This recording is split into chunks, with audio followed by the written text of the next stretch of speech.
Thank you for joining Effortless Attraction. My name is Evelyn McAleer. I'm the author of A Life You Want, Effortless, and The Woman's Journey. I'm a life coach, business mentor, and inspirational speaker. And my greatest value is making a difference in people's lives. So I hope through these podcasts I can make a difference to your life. A little bit more information before we pop on over to the podcast. So we're currently residing in the stunning province of Almeria in the south of Spain. As an extension of my mentoring and life coaching services, I'm now offering 4-night retreats tailored for women who are ready to prioritise themselves. So if you're a woman and you're interested in spending quality time with myself and 2 other participants, please visit my website for more details. Additionally, for business leaders and coaches who wish to have their own retreat here in Spain with their clients, I handle all of your logistics, including airport transfers, accommodation and meals for your group. If you'd like to request a retreat proposal, kindly send me an email. You'll get all of my contact information in the description below. Thank you. Effortless Attraction podcast is sponsored by Colette Leeson Interview and Career Coaching. If you dream of landing your ideal job, consider Colette's services. With a success rate exceeding 90% among her interview clients, Colette offers personalized career guidance and interview coaching discreetly, both online and in person. She also conducts workshops and provides career advice talks. For further details, visit ColetteLeeson.com. Thank you, ladies and gentlemen, for joining us on another Effortless Attraction podcast. I am joined today, and he is here in such delight with my wonderful husband, Jim. Jim, you're very welcome today. You're very, very kind for inviting me here. Thank you. Do you know what? There's not that many get to sit here on the sofa and do a podcast with myself, so aren't you lucky? Just looking into your eyes. That's everybody is now switched off. Anyway, myself and Jim, we thought we'd do a continuation of life in Spain here. We have done a video podcast, which you'll find on YouTube or Spotify. It was done about 8 months past now. And we've had wonderful feedback from it. And people asked other questions. And I suppose when we listened back to it ourselves, we thought, gosh, we could have covered this or could have covered that. But we covered what we needed to at the time. So, Jim, do you think you'll have plenty to share with us today? I'm about to find out.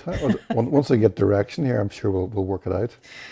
I don't even know what to ask, but one of the questions that someone had asked, which we didn't say the last time, is what region or what area of Spain that we're living in. So you're the geography man. I'll let you talk about that. Well, we live in southern Spain in the province of Almeria, in the region of Andalusia, which is basically all of southwestern Spain. The nearest town to us, big town, is Huerco, and we're about 35 minutes from the coast from towns like Mojácar and various other little beaches along the coast as well. So we live in the country. We've got the best of both worlds, near a town, near a motorway, and near the sea. There you go. So the town is called Huerco. And I think, I'm not sure whether we mentioned it the last time or not, our estate agent was Voss Homes in the town, and our abogado, our solicitor, was Dan from Lexfix, also in Huerco. So a big shout out to them if anyone's thinking of moving to the region. Now, daily activities, another thing that people are coming up with, but what do you spend your time, or what do you do your time, what do you spend your time doing? You're the outside man.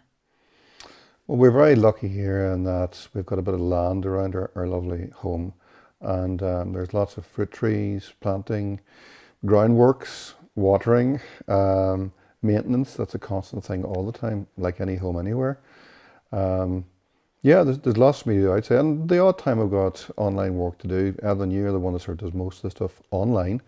And we're very fortunate here also to have good internet, which means an awful lot. It allows us to work from home. Outside's great. The sun shines 340 days of the year. So as long as you got your sunscreen on, which I forget sometimes, you can do lots of work outside. Summertime, it can be pretty hot in the middle of the day, so you work around it in the mornings and the evenings and do like the Spanish do and have your siesta. But it's just wonderful to be outside with blue skies all the time. Well, from we last done our podcast, and I think that was in August, and I remembered it was very, very warm when we were doing that one. From August, and now we're, say, the start of the new year here. What have you been doing by the way of fruit trees? Because we didn't discuss that the last time. You had your almonds. Yeah, I think the big thing that we've both made the discovery on is that different fruit trees on our area here their fruit ripens at different times of the year. So August last year we had our almond harvest. So the almonds were all picked and dried and shelled, the outer shell taken off in August. I think I've got about 15 kilos of almonds off 3 or 4 trees of the many trees that we have here. And Evelyn now has learned to make almond milk, so we are totally independent Brilliant. of any kind of dairy milk. And 3 or 4 days, a couple of bottles of milk is made, and I go out and I use my little hammer and I shell the almonds, and then Evelyn makes the milk. So it's wonderful to be independent that way. So the almonds have been a great success. I should actually add that Evelyn McAleer, author, mentor, milker, not milker, milkmaid. Yes, that I make almond milk. Almond milk expert. But here's a wonderful thing when you skipped over that you dry. I was going to say you dry your nuts out. You dry your almonds. This podcast could go any road or direction. Yeah. Did you dry? You have to dry the almond shells first of all, and That takes about 2 days. yeah, and because it's in August time and it's so hot and dry, it's not a problem. And then you just bag them. The other wonderful byproduct, by the way, once you start cracking the almond shells, is you save them, and they are incredible fire lighters. They just almost explode into flame when you're lighting your fire. So we've got a couple of buckets of those, and they'll last us for about 6 months. But now, listen, this could be of interest to people or not. If they're buying a property with almond trees or fruit trees, I think, isn't this great? But it's known how to manage and maintain them. There's an outer shell, which is the wee furry one in the almond. Are they used for anything? No. Maybe you can compost them. It's the inner shell that you use for lighting fires. And you have to be patient because you sit with your wee hammer and you crack the shells. Yeah, it takes about maybe 2 hours a week to hammer enough shells to create almond milk for the week for the two of us here. But I find Evan does her meditation. That's my meditation outside, and you're listening to the birds and all the animals and out in the sunshine. It's just a lovely, pleasant, relaxing experience. And we'll just stay on the topic of the fruit trees because they have really come on so well, but they do need watered. You have your lemons, figs. I think we produced a whole lot from the figs this year as well. Yeah, we had one big fig tree which had 2 sets of crops, one in May and one in August, September. And then we had the loquats, which are like a plum bitter kind of fruit, which we use for Smoothies. They come out in May, June time.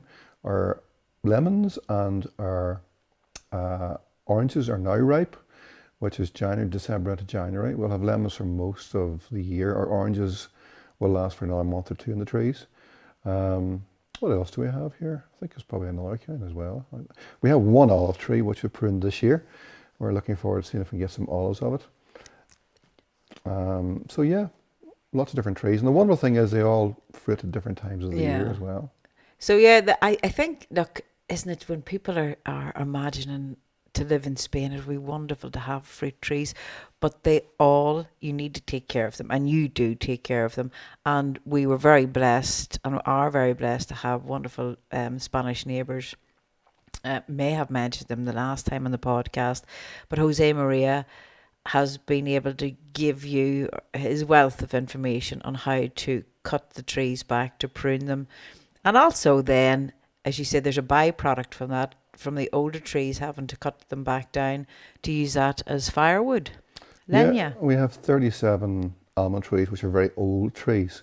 A lot of dead wood on them, so we very kindly organised to have all our trees trimmed this year. So we'll have enough firewood when they dry out. We're probably about a half a year's firing on our stove as well from that. Yeah, Jose Maria has been amazing. He's able to tell me how to water properly and how to irrigate, how to conserve water, and basically how to maintain all the fruit trees on the land here. And I suppose it's hundreds of years of many generations of his people have learned how to maximise and use the land efficiently, and he's passing that all on to me, and it's been a wonderful learning experience. Yeah, so that's a wee bit of information of some of the outside. And talking about leña, the firewood, you know, when we watch those programs, A Place in the Sun, and most people get to view, as we did in June time when everywhere's so lovely and warm. And listen, we all have that expectation of it always being sunny in Spain. Now, we're very blessed. We get the majority of days the skies are blue and the sun is out, but it can get cold. It can get cold.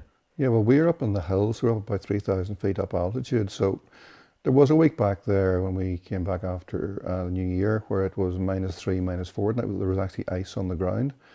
But it heats up once the sun comes along in the morning time, 10 o'clock onwards, even on those days, you can still sit out in the sun and easily work outside. But once the sun goes, the temperature drops because there are clear skies. You have to adjust to that, and it gets very cold at night here. So for about maybe 2 months of the year, 3 months of the year, you have to have some sort of heating in your house. Yeah. And so that would definitely be a big tip if someone is thinking of buying in Spain now. If you're just using it as a holiday home and you're using it June, July, August, September, not even an issue. April even onwards, we're probably one of the first ones maybe to light our fire. Being from Ireland, we do like our fire. There's a homeliness to having a fire. But definitely something to look in. What is the heating in your home? I think as well that if you're choosing somewhere that's beside the sea, it will always be warmer in the winter time, probably 4 or 5 degrees warmer than where we are up in the hills. Yeah. So at inland, it gets colder. Yeah. Near the sea, it's milder. Yeah. Yeah, because there's, even though the town's about 12 minutes drive from us, there's a difference of 2 or 3 degrees in temperature. Yeah, it's 1,500 feet lower down in altitude, so it's warmer. Yeah. But the benefit is seeing the light, the blue skies. It just, I don't know, it makes you feel better. Yeah, and your whole mood changes when you wake up in the morning. We are facing east, and when you open the wee shutters in our little old house here, the light just streams in, and it's just great for the soul. Another thing that was a new discovery for myself when we were, going to get the car tax sorted out. And in Spain here, and this is just what I have read of the internet, but it depends on the area that you're living in, is the determination what you pay on your car tax. So the car that we have here and the tax that we pay, and I mean, it was 55 euros. Yeah, it was very, very a small amount, but you could pay different in Alicante, you could pay different in Malaga. Simple wee things, whenever looking into buying a house that you'd never think, gosh, I'm paying more road tax here than there. But I think every ayuntamiento, every government or council in each area determines, I do believe, what the road tax is. And everything that we have experienced here, we're experiencing as EU citizens too on Irish passports, Jim. Yeah. So I cannot speak, to be honest with you, if you hold a British passport, it's very different whenever buying a house here or non-EU, whenever you're buying a house in this country. But also, as well as that, we have gained our residencia. We've become residents of Spain. And that's been a big thing for us. It's been wonderful to have that. And it was a very easy process, lots of sheets of paper being stamped, but it was a very efficient process without any problem. We had advice from our solicitor as well about how to go about doing it, and they arranged our appointment. But it's lovely now to be residents of Spain. Yeah. Well, because we're here full time, you can stay in Spain, I do believe, and pay a non-residence tax. Yeah. But if you're here full time, and for myself and Jim, we're both autonomo, which is we're both self-employed here and paying our tax now to Spain. So there is paperwork buying a house. There is paperwork if you're, being self-employed. There's paperwork involved with becoming a resident. But certainly if you have the right solicitor that will advise you and help you along the way, it's easy and it's effortless. The last time also, Jim, we spoke about learning the language. Now, I know for many people, they have lived here for years in Spain and speak basic Spanish, and perhaps sometimes the areas that people choose to live in, it's a lot of English speaking people. This area, a lot of, in the town, a lot of Spanish speaking. And even when we went to Almeria to get a residency, we just thought, aren't we glad that we have learnt some of the language? Because if you have an expectation that everybody will speak English, you could come a cropper. Yeah, and I think that the real way to learn the language is you can do things like Duolingo or go to classes, but really and truly, you have to force yourself out there and make the effort to speak to Spanish people. And you do pick up things, albeit in the local dialect, but you do pick it up much quicker, and it makes you braver to try and say more in Spanish as well. And if you get it wrong, you get it wrong. And then the Spanish people are lovely. They know that you're trying, and you make the effort for it. Yeah.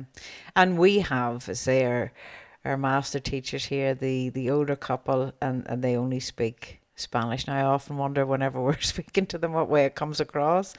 But it's to speak it with confidence and to be, even if you get it wrong, make an effort at least to, speak the language and not take it for granted that everyone speaks English. Now, what else, Jim, would be beneficial? One of the things that we discovered, one of the overheads you have, and the overheads are quite low for everything, but you must be very aware of water. Water is of huge importance here, especially in southern Spain, because there's a deficit of water because the climate's changing here as well, and it's getting drier. So water charges, you've got to be very careful about monitoring your water, especially out here in the country, because pipes can get burst, things like that. So keep an eye on that, and everybody has a water meter.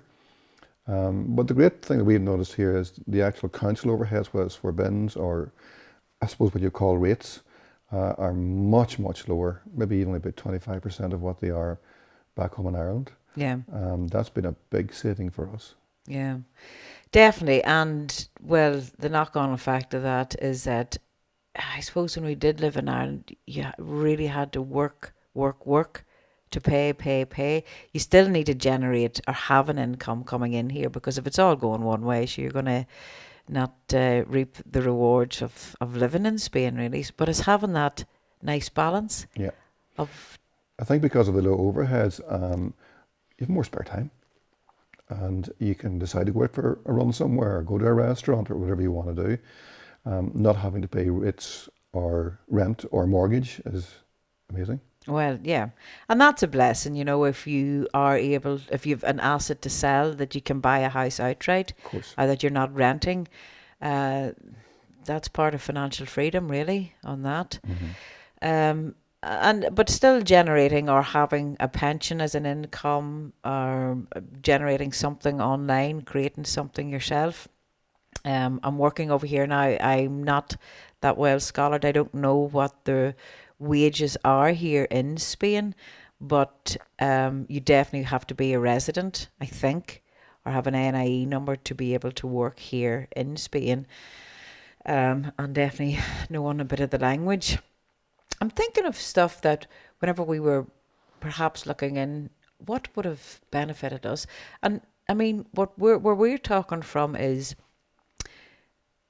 people that would love the country lifestyle, still have neighbours but not be on top of each other, still have connection. Like next week we're going to go out with the couple down the road here just to play paddle. That's something that new that we have started to take up, which is a cross between, I suppose, tennis and squash, to still have good connections of people, not to be completely isolated. And there's loads of groups if people choose to get involved with those, walking groups, exercise groups. It depends on what it is that you would like for your life in Spain. You may want to live on the coast, you may want to live in an apartment, you may want to have easy reach or walk to a shop, of doctors.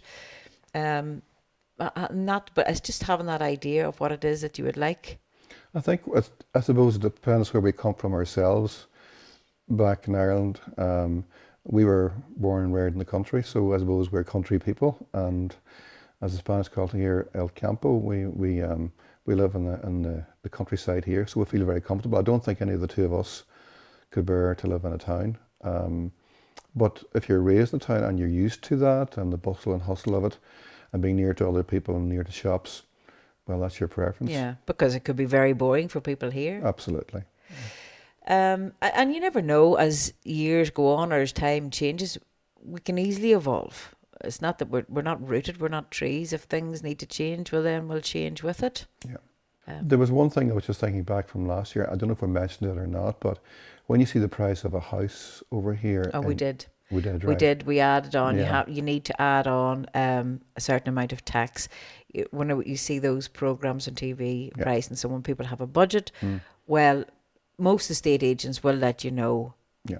that there's a 7% in this area. It's usually 7%. It depends on the area and the region, but it's 7% in this part of Spain. So whatever your house price is, you got to add now 7% on for tax. Yeah. When buying something, and you'll always have something to do. You'll never not have anything to do. There's always maintenance in this time of the year, what they class as winter. We're using this time to maintain or to paint outside, to paint inside, because come March time the house gets busy here. Yeah. With different things happening, with people coming to and froing, and so that's what we're using this time for as well.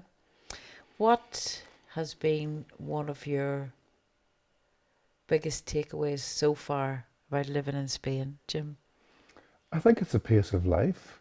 It's so much quieter, especially where we live, and so much gentler. You go outside and there's silence. You might hear a dog barking or the wild parrot just cluck clucking away in the background. It's just the pace of the place. There's like a serenity about it that I'm sure we have it back in Ireland as well in places, but here you have the sunshine and the warmth with the serenity. Peace. Yeah. And another thing that we're contemplating getting done too is solar panels. So maybe the next time we'll do a podcast, because we have someone coming out then the following weeks. Next week, they're going out to give us an estimate, so we're going to see whether it's a worthwhile thing or not. We do have lots of sunshine. We have got a location on our land for the panels if necessary. So we're going to find out about that. Yeah. And it's hugely beneficial too, because another thing, I suppose, whenever we look at houses and think they have a swimming pool, and I was of the belief when I see those programs, the water's in the pool and that's it. But we have our own pool here, and albeit an overground pool, above ground pool, but that requires on your behalf a lot of maintenance and electricity as well. And water. And water, yes. In the summer months, you could be losing 100 litres every 3 or 4 days, and that has to be replenished and paid for. You have to keep the chemical balance right in the water and keep the filtration going. So it's been a whole learning thing for me. I just thought you put the water in the pool, thanks very much, fire a few chemicals in, but you have to test it every 3 or 4 days if you want to keep the water crystal clear and everything spot on for especially guests coming. You have to be on top of it all the time. Yeah, so there is expense with having the pool, but we definitely got the use out of it last year, and No people that question. came here. Yeah, absolutely. It's been a wonderful asset to have. Yeah, and now then what we do is over the winter months it's covered over, and you still check it every so often for the chemicals because we don't want to get discoloured. Yeah, and there's a filtration system, so every 5 or 6 days put it on for 5 or 6 hours just to keep the water clear. And it's kind of dormant at the moment. I would say probably sometime around late April, early May, we'll take the cover off and get it operational again. Yeah, so it's normally usually if people don't have a heated pool, you start to get use of that by mid-May. Mid-May it starts warming itself up, but definitely hugely beneficial. And I remember in July and August in the evening time and at night time, it's a wonderful way to cool down and to spend your time. Even after dark, just come out and you have the stars above you and it's warm. And you get out of the pool and you're not cold. Yeah. Every season brings its own thing. Say either on the fruit trees or time to give you to do maintenance around the place. And we never go without either the amount of fiestas that's in the area. They never stop. Each village, each little community, along with the big towns, have their own fiestas and their own saints, Yeah. and they take it very seriously and they celebrate. Yeah, they do. Easter week, actually. Um, Easter week's a big week in Spain. Massive week. And the Three Kings, it happened on the 6th of January. That's almost bigger than Christmas Their for them Christmas here. Day, nearly. Yeah. Yeah. So, yeah, every place has its own traditions, and there's plenty going on if you choose to participate or not participate. And listen, we still note it and ourselves for change, because if you're coming to Spain to have an easier pace of life, to have a better life for yourself, you need to be mindful that you don't carry your old habits with you from what you left, because you have to stop every so often and say, hold on, am I creating this busyness for myself? Or we still have the same, you could have the same stress, the same busyness that you had in Ireland or England or Scotland or wherever, and think, am I taking this with me, or just starting to adapt into a newer way of life? Did you find it difficult slowing down, James? I think I did. I was always running at a much higher pace than before. But I think, we both take our siestas now, just like the Spanish do, especially in the summertime. You can see why they do it. And you have to learn to run with the climate as well, and just change your lifestyle. It's lovely, it really is.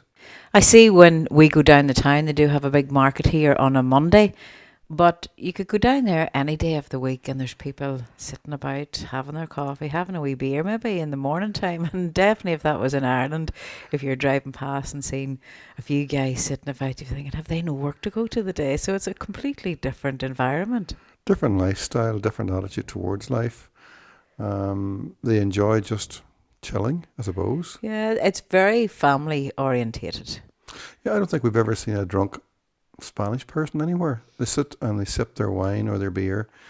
Like we sip that same wine for about 45 minutes sometimes. Or Irish people, it's there to be drunk quick. Yeah, it's all different, isn't it? But you know what? Another big thing, Jim, and I know we probably mentioned this in our last podcast, but since our last podcast too, there's been another grandchild.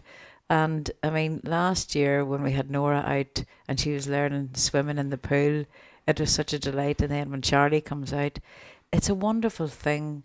And there'll be more grandchildren to follow too, to be able to offer that. Absolutely. It's just another way kind of a window on a new world for them. And for us, it's just a great joy in it to be able to have them here. And it's just like home from home. And that's it. And it's that thing called time. That's right. And we've all the wee bits and pieces for them too, like prams and beds and high chairs and all that sort of stuff. So we're sorted now for grandchildren. Yeah. It's a wonderful thing. It's such a lovely thing. The home that we have in the area, that when people come to it, there's nothing that gives you a greater feeling when you see their reaction, and that we can offer that to people, whether they're coming here in business or just family and friends. It's a beautiful thing to be able to share that with people. It's just so relaxed as well. It's just peaceful. Yeah, and I think something that we will never take for granted, we're living in Spain. We're in another country. We're in other people's countries, and we know what goes on around the world about people not wanting other people into countries. But I think it's important for us also to remember that, and that's why that we learn the language, that we try to get involved in the local community, and that we see, the houses around here that families once lived in the country, and a bit like Ireland, as we mentioned before, that the younger generation have moved away. And I have to say that one of the good things with people coming in to purchase here is that they're renovating and doing up houses, that they're not going into disarray or crumbling down. Yeah, even the little valley we live in, I would say half the houses here would now be in ruin if there weren't people from England, Belgium, Germany, Holland, Ireland buying the houses. But I think it's very important, as you say, if you come here, try and get involved in what's going on. And it's a respectful thing too, to learn the language and try and be a part of the whole thing. Yeah. I do see a lot of similarities with the Spanish and the Irish. Like when we would go down to Jose Maria and Antonia's house, they're so generous. And I always see that as a rich life, even though when we look at another people's life, we think, gosh, they haven't got all the materialistic things in life. But that's something that Spain has also brought to us, to work with the elements, to appreciate the land, to use whatever fruits and crops that we have here, to be more appreciative of water and to value that lovely thing called time. Yeah, and the people themselves, they again, Jose Maria and Antonio, they kind of run with the seasons. They don't rush anything. As each season comes along, they know what to do. And funny, I was up in the mountain the other day with Jose Maria, and he was showing me all his plantations of almonds, and he was saying about taking cuttings, and he says, you must do that on the full moon. Yeah, they're It big in has to be planting on the full moon. Yeah, and he's absolutely adamant that there'll be success if it's done on the full moon. Crescent moon, you're done for. But full moon, really important. Yeah, that's it. Well, listen, they have their beliefs and perhaps it's right. Who are we to argue? I'm not going to argue. I'm learning so much from him as well. I keep telling him that he's me professora, my teacher of El Campo. El Campo? El Campo. Professor del Campo. Of the land, yeah.